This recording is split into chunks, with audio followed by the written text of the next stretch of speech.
Okay, ഇത് 2024 CHSL question ആണ്. ഈ ഒരു ക്വസ്റ്റ്യനകത്ത് പറയുന്നത് ജിയോമെട്രീനെ ബേസ് ചെയ്തിട്ടുള്ള ക്വസ്റ്റ്യൻ ആണ്. 2 സർക്കിൾ റേഡിയസ് 7 സെന്റിമീറ്റർ ആണ്. അത് ഇന്റർസെക്ട് ചെയ്യുവാണ്. അതിന്റെ കോമൺ കോഡിന്റെ ലെങ്ത് 7 ആണ്. ദെൻ കോമൺ ഏരിയ സ്ക്വയർ റൗണ്ടിൽ പറയാനാണ് പറഞ്ഞിരിക്കുന്നത്. ഓക്കെ, അതായത് 2 സർക്കിൾ ഉണ്ടെന്ന് വിചാരിക്കാം. ഈ 2 സർക്കിള് ഇന്റർസെക്ട് ചെയ്യുവാണ്. ഇപ്പോൾ വരുന്ന കോമൺ കോഡ് എന്ന് പറയുമ്പോൾ ഇതായിരിക്കും കോമൺ കോഡായിട്ട് വരുന്നത്. അതിൻ്റെ ലെങ്ത് 7 എന്ന്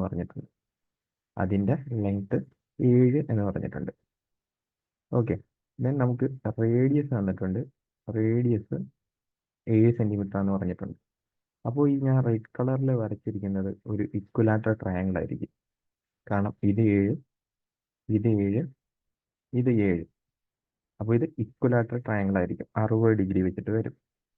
നമുക്ക് കണ്ടുപിടിക്കേണ്ടത് ഇന്റർസെക്ട് ചെയ്ത് കിടക്കുന്ന, അതായത് ഇങ്ങനെ വരുന്ന ഒരു പോർഷൻ്റെ ഏരിയ ആണ് വേണ്ടത്. അതായത് ഞാൻ ഈ ഷെയ്ഡ് ചെയ്തിരിക്കുന്ന പോർഷൻ്റെ ഏരിയ ആണ് വേണ്ടത്. അത് കണ്ടുപിടിക്കാനായിട്ട് നമുക്ക് എന്ത് ചെയ്യണം എന്ന് വെച്ച് കഴിഞ്ഞാൽ, ഓക്കെ, അത് കണ്ടുപിടിക്കാനായിട്ട് ഞാനിപ്പോൾ സെപ്പറേറ്റ് ആയിട്ട് വരയ്ക്കാമെന്ന് വിചാരിക്കാം. ഇത് ഇവിടെ ഇങ്ങനെ ഒരു സെക്ടർ കിടപ്പുണ്ട്. 60 ഡിഗ്രിയിൽ ഒരു സെക്ടർ കിടപ്പുണ്ട്. ദെൻ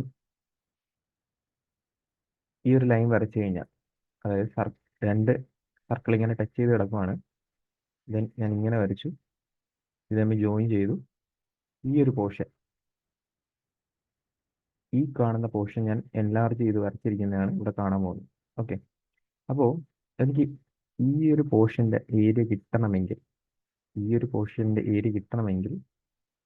ആ സെക്ടറിൻ്റെ ഏരിയയിൽ നിന്ന് ആ ട്രയാങ്കിളുടെ ഏരിയ കുറച്ചാൽ മതി. ആ സെക്ടറിൻ്റെ ഏരിയയിൽ നിന്ന് ട്രയാങ്കിളിൻ്റെ ഏരിയ കുറച്ചാൽ മതി. അത് നമുക്കറിയാം, πr² ആണ് സർക്കിളിൻ്റെ ഏരിയ. ഇവിടെ 60 ഡിഗ്രീൻ്റെ ഒരു സെക്ടറാണുള്ളത്. അപ്പോൾ 360. ഓക്കെ, 60 ഡിഗ്രി പോയി 360. ഇതിൽ നിന്ന് ട്രയാങ്കിളിൻ്റെ ഏരിയ √3/4 a². ഓക്കെ, അത് കുറച്ച് കഴിഞ്ഞാൽ ഈ ഒരു ഷെയ്ഡ് റീജിയൻ്റെ ഏരിയ എനിക്ക് കിട്ടും. നമ്മുടെ ക്വസ്റ്റ്യനിൽ പറഞ്ഞിരിക്കുന്നത് ഈ ഒരു പോർഷൻ്റെ ഏരിയ ആണ് വേണ്ടത്. ഓക്കെ, അപ്പോൾ ഇതിൻ്റെ 2 ടൈംസ് ആക്ച്വലി എടുത്താൽ മതി.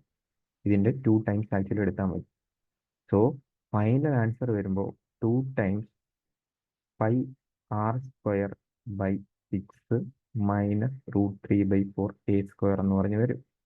ദെൻ എയും ആറും എല്ലാം സെയിം തന്നെയാണ്, 7 ആണ് വരുന്നത്. 7ന്റെ സ്ക്വയർ 49 ആണ്. സോ 49 π/6 √3/4. നമുക്ക് ആൻസറിൽ കൊടുത്തിരുന്നത് 98 π/6 √3/4. ഈ ഒരു രീതിയിലായിരുന്നു ആൻസർ അവിടെ ഉണ്ടായിരുന്നത്. സോ ഇതായിരിക്കും ഈ ഒരു ക്വസ്റ്റ്യൻ്റെ ഫൈനൽ ആൻസർ ആയിട്ട് വരുന്നത്.